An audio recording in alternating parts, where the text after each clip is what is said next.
A reading from the Holy Gospel according to Saint Matthew. Glory to you, O Lord.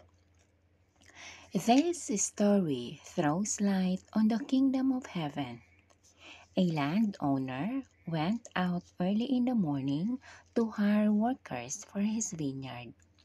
He agreed to pay each worker 1 silver per day and sent them to his vineyard. He went out again at about 9 in the morning, and seeing others idle in the town square, he said to them, "You also go to my vineyard, and I will pay you what is just." So they went. The owner went out at midday, and again at 3 in the afternoon, and he did the same. Finally, he went out at the last working hour, the 11th hour, and he saw others standing there. So he said to them, "Why do you stay idle the whole day?" They answered, "Because no one has hired us." The master said, "Go and work in my vineyard."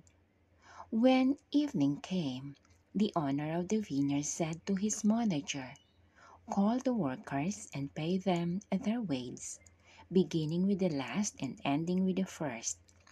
Those who had come to work at the 11th had turned up and were each given a silver coin.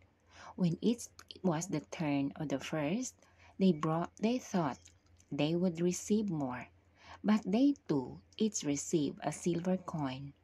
So, on receiving it, they began to grumble against the landowner. They said, "These last hardly worked an hour, yet you have treated them the same as us who have enjoyed the heavy work of the day and the heat." The owner said to one of them, "Friend, I have not been unjust to you. Did we not agree on 1 silver coin per day?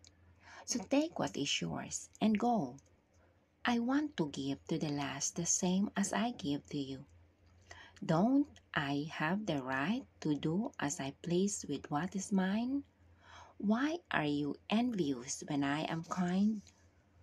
So will it be. The last will be first. The first will be last." The Gospel of the Lord. Praise to you, Lord Jesus Christ.